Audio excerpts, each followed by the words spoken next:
What up, YouTube? You already know it's your boy, the Latin assassin himself, tapping back in with what it do with Big Lou, NFZR2, baby. And so this is going to be a very short video because I need to get on over to the no-fly zone and jump in over there with my brothers Nelson and Carlos, and I'm running late. But I wanted to make sure I dropped this before I got any later. So earlier I dropped a short shorts, about 40, I think it was about 55 seconds. I stopped it just before a minute, and basically what it was is I was playing tug of war with Daisy, and I was trying to, since you got just some, a minute, actually like 59 seconds, 58 seconds, 59 seconds to put whatever it is you're trying to say. So here I am trying to say who I am. Be sure to like and share the channel. And then I'm trying to show what she's doing, keeping her on camera as the best I can as I'm moving with her with the camera. But I'm trying to, put my point across. So it's kind of hard to say everything without slipping and messing up. But I did okay. But so this video is just a backup to elaborate a little bit more on what I was the point I was trying to put across, because there's two different activities that I was trying to put across, right? So as you know, Daisy's 6 months old, so she's not a puppy, but she's still a young pup, right?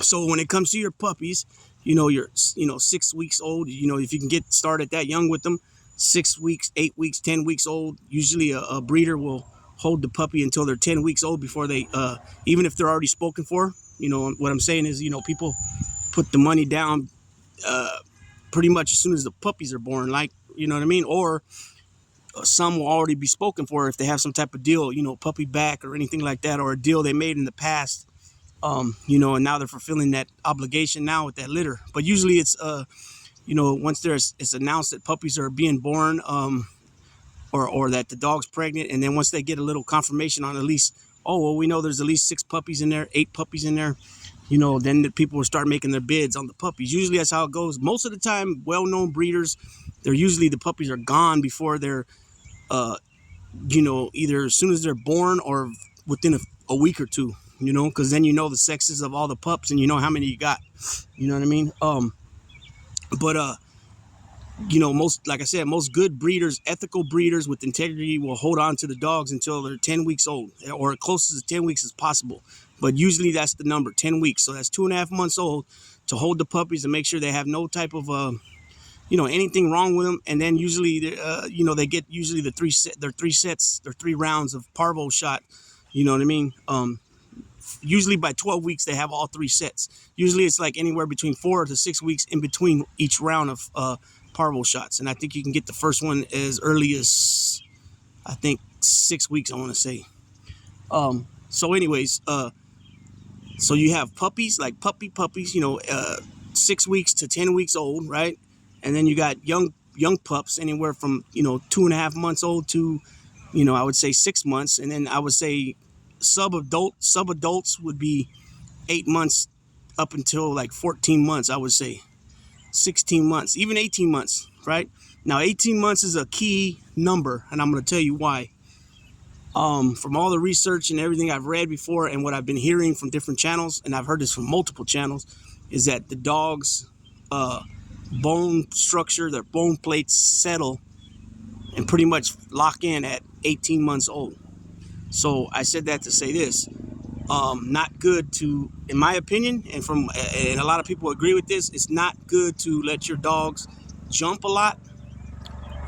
Also different type of surfaces that they live on, such as a garage, concrete surface, also hardwood floors, or linoleum. A lot of times they have a hard time getting their balance and stuff when they're walking on there. Therefore, it causes them to get like an east to west, their feet to go out to the sides, each foot, your left foot go out this way and your right foot go out that way, you know what I'm saying? And then too, if they're, plus if they're starting to carry a lot of weight, they're going to be, trying to balance that weight, and their feet will go like that too. So try to get them on, that's why you see some guys putting sandpaper on the tables, and try to get them when they first start walking, stuff like that. Also, they're going to put them in the garage, if they have them, if they're able to build such a little crate pen area, they'll put different types of stuff down on the ground, such as I can't think of what it's called, but the stuff the horses, that type of stuff. Basically like a makeshift outside area, basically, you know what I'm saying? Like if they're in the wild, you know what I'm saying? In other words, but when it comes to tug of war, like I was doing with her earlier, I was playing tug of war, fetch, and then she'd bring it back, and then in between me throwing it, I would, grab it, and now I would only hold it, and by me holding it, she would do most of the work, shaking and all that.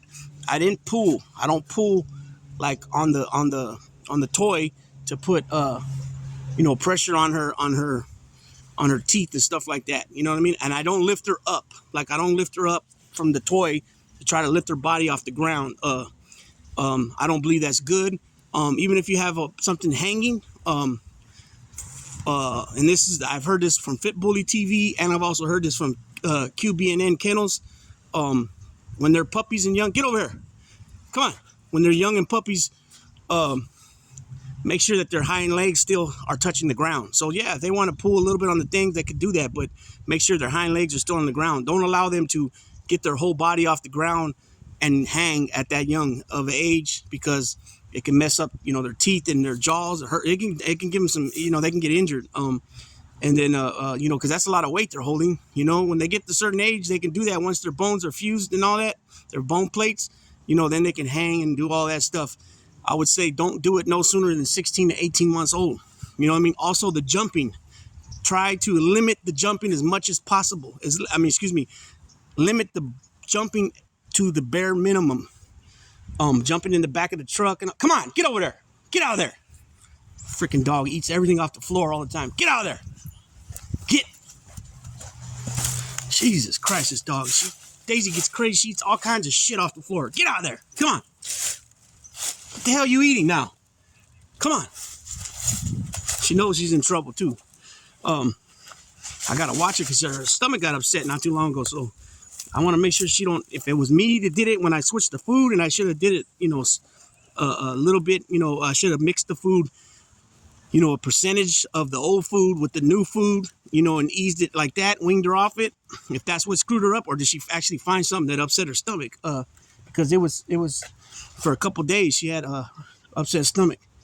Diarrhea and stuff like that. Very, very soft, like, watery stuff. So anyways, so like jumping in the back of the truck, jumping into the car. Jumping into the car ain't too bad because it's really low, especially if they jump from the floorboard. But if they're jumping in the back of the truck, like even the Murano, the little SUV we got, the only time I let her jump in the back, and she's only done it a couple times, is when I back it up onto a curb, like back it up to where there's a curb, and then it's higher, it's easier for her to jump in. Otherwise, she can't jump in there, which, I don't know if she could or not. I never tried it, and I won't try it. She's too young. Like I said, I don't want her jumping. And plus my dogs too, I don't allow them to jump anyways. Like what I mean by that is like jumping onto you, jumping onto the kids, that type of stuff.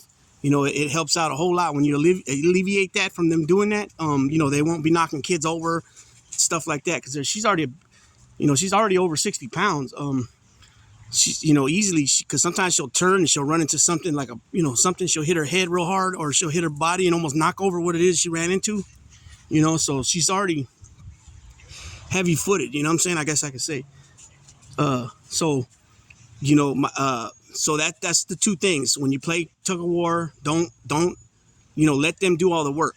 Let them shake it. Let them, you can just go a little bit like this. You know what I mean? But no, don't pull it. Don't pull, or you're putting a lot of pressure, against it. So it's like pressure against pressure. You know what I mean? You pull, and then she starts pulling, and before you know it, she's her front legs are off the ground, and or whatever it is. And then like when you play with her, I try not to get it where she's jumping. Like even when I bring out the flirt pole, I try to get it where she's not jumping too much. You know what I mean? Where she stays more flat on the ground with both feet, and she just, somewhat chases it, or, little lunges at it, not so much jumping off the ground. Because she has done that a few times, and like most of the dogs, they fall, and they fall on their sides, and it looks funny, but, they can get hurt. You know what I'm saying? And it is what it is. But I'm not in the position to be paying these big old vet bills for for a sprained leg, But if it happens, we'll cross that bridge then. But I'm doing my best to keep those things from happening. You know what I'm saying? So obviously, that everybody's dog. When it comes to your dogs, it's your business what you want to do with them. You know what I mean? So same thing with like when they come in the heat. You want to breed them the first heat. I guess that's your business, but it's not very smart. You know what I mean? Even the second heat, depending on how big of a gap. Like if I said if she goes in the heat like between every 8 or 10 months, or every 7.5 months or something like that, then maybe the second heat. You know what I'm saying? Because then you figure 2 heats, 7.5 months. That's 15 months old, and then she's 6 months old. That's 21 months. That's different. But if it's the normal, heat every 4 to 6 months, I'll wait for the third one. You know what I mean? People, they get offense when you say about this, you should do this, you should do that. So that's why I'm saying, hey, it's your business, but there's my opinion, there's other people's opinion. And at the end of the day, there's really a right way to do it in a way that's not too good, So just take that in mind. Take that for what it's worth, and food for thought.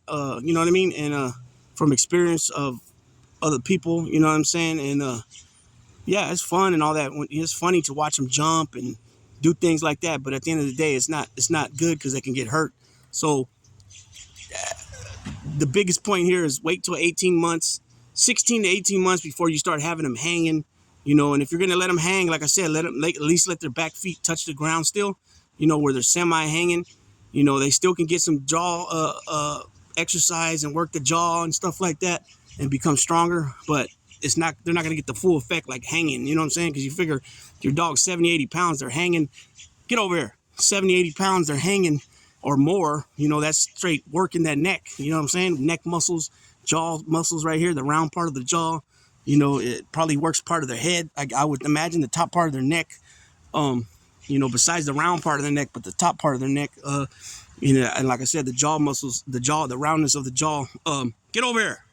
And, so yeah, just take that, like I said, food for thought, peoples. Take it, how you want to. Hopefully you take it in stride. I'm not trying to criticize nobody or anything like that. I'm just saying what's the real and what's the smart about your dog. You know what I'm saying? So with that being said, Big Lou's tapping out, and I got to get over to the no-fly zone.